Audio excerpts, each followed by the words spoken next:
정치계의 거목이 쓰러졌다. 대한민국 정치판에 살아있는 역사이자 오산 중진의 관록을 자랑하던 이상민 전 국민의힘 의원이 2025년 10월 15일 향년 67세의 나이로 갑작스럽게 세상을 떠났다. 그의 갑작스러운 비보는 대한민국 정치계를 거대한 충격과 깊은 슬픔에 빠뜨렸으며 그의 파란만장했던 정치 역정과 맞물려 사망 원인을 둘러싼 무성한 추측을 낳고 있다. 공식적인 발표 이면에 감춰진 그를 죽음으로 내몬 진짜 이유는 무엇이었을까? 이것은 단순한 병사가 아니라 적과 아군이 뒤엉킨 비정한 정치 전쟁터에서 소신을 지키려다 고립된 한 투사가 맞이한 예고된 비극일지도 모른다. 비극의 서막. 싸늘하게 발견된 거물 정치인 비극은 15일 이른 오전 서울 서초구의 고급 아파트 단지의 고요를 찝는 한 줄기 절규와 함께 시작되었다. 아직 동이 트지 않은 어스름한 새벽. 평소처럼 그를 깨우러 침실 문을 연 가족의 눈에 들어온 것은 믿을 수 없는 광경이었다. 늘 정갈하게 정돈되어 있던 침대 위. 이전 의원은 평소와 달리 미동도 없이 누워 있었다. 창백하다 못해 푸른 빛이 감도는 얼굴. 차갑게 식어버린 손. 흔들어 깨워도 이름을 불러봐도 아무런 대답이 없었다. 불길한 침묵 속에서 상황의 심각성을 직감한 가족은 떨리는 손으로 119 버튼을 눌렀다. 전화기 너머로 들려오는 목소리에 간신히 주소를 말하는 동안에도 눈앞의 현실이 악몽이기를 간절히 바랐을 것이다. 몇 분 뒤 아파트 단지의 정적을 깨고 사이렌 소리가 울려 퍼졌다. 현장에 도착한 구급대원이 마주한 상황은 절망적이었다. 그의 심장은 이미 미동조차 없는 상태. 동공은 빛에 반응하지 않았다. 그러나 포기할 수 없었다. 구급대원들은 현장에서 즉시 흉부 압박을 시작했고 곧바로 인근 대학병원 응급실로 긴급 이송했다. 병원으로 향하는 구급차 안에서도 필사적인 사투는 계속되었다. 응급실에 도착하자마자 최고의 의료진이 달라붙어 제세 동기를 사용하고 약물을 투여하며 마지막 희망의 끈을 놓지 않았다. 하지만 모니터 위의 심전도 그래프는 요란한 경고음과 함께 절망적인 수평선을 그릴 뿐 끝내 단 한 번의 파동도 그리지 못했다. 결국 의사는 무거운 표정으로 사망 선고를 내렸다. 대한민국 정치사의 한 페이지를 장식했던 거물 정치인의 허무하고도 갑작스러운 마지막이었다. 그의 침실에는 밤새 뒤적였을 법한 서류들과 붉은 펜으로 밑줄 그어진 신문들이 어지럽게 흩어져 있었다고 전해진다. 마치 마지막 숨을 거두는 순간까지도 보이지 않는 적과 싸우듯 정치의 끈을 놓지 않았던 그의 치열했던 고뇌를 짐작게 하는 대목이다. 소식이 전해지자 여의도 정가는 그야말로 아수라장이 되었다. 긴급회의를 준비하던 국회는 순식간에 정적에 휩싸였고 의원들의 휴대전화는 불이 나도록 울렸다. 불과 며칠 전까지도 TV 시사 프로그램에 출연해 특유의 날카로운 눈평과 쓴소리로 여야를 가리지 않고 호통치던 그의 모습이 아직도 눈에 선한데 그의 죽음은 그 누구도 예상치 못한 충격적인 사건이었다. 여야를 막론하고 동료 의원들은 침통한 표정으로 빈소를 찾았고 평생의 정치적 라이벌들조차도 믿을 수 없다. 우리 시대에 보기 드문 눈객이자 기계를 잃었다며 비통함을 감추지 못했다. 한 초선 의원은 어제 복도에서 마주쳤을 때만 해도 힘들지? 그래도 소신 잃지 말게라며 어깨를 두드려 주셨는데 그게 마지막 모습일 줄은 꿈에도 몰랐다라며 말을 잇지 못하고 눈시울을 붉혔다. 공식 발표 너머의 진실. 그를 옥죄어온 보이지 않는 압박 병원 측이 밝힌 공식적인 사망 원인은 급성 심근경색. 평소 앓고 있던 지병이 악화되었다는 소견도 덧붙여졌다.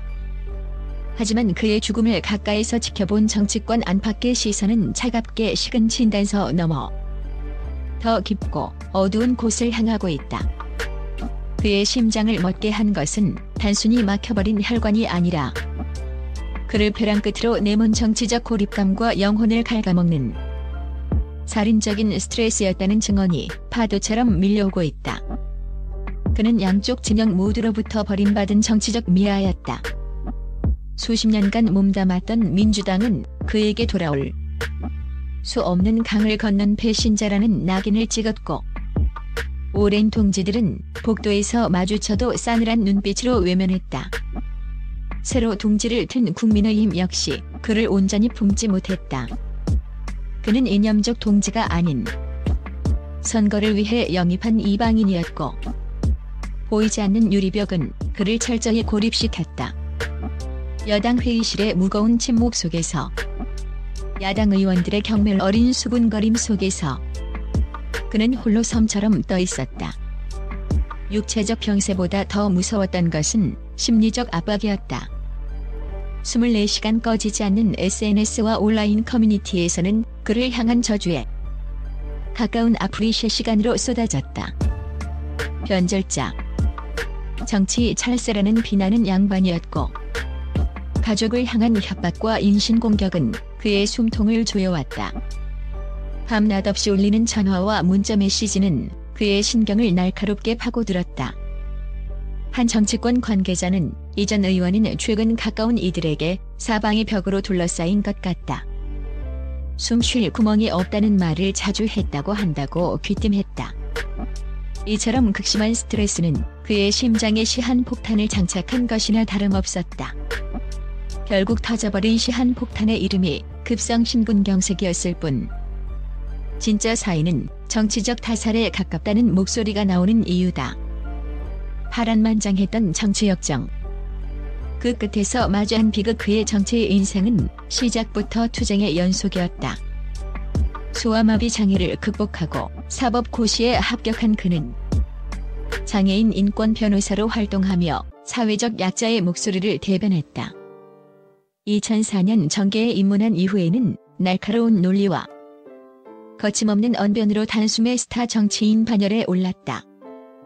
그러나 그의 강직함과 쓴소리를 마다하지 않는 성정은 때로 독이 되었다. 그는 당내 비주류로서 끊임없이 주류 세력과 맞서 싸워야 했고, 그의 소신 발언은 늘 논란의 중심에 섰다. 특히 민주당 탈당과 국민의힘 입당은 그의 정치 인생을 송두리째 흔든 거대한 도박이었다. 그는 이재명 대표의 사당으로 변질된 민주당에서는 더 이상 민주주의와 희망을 찾을 수 없다며 결별을 선언했지만, 그 대가는 혹독했다.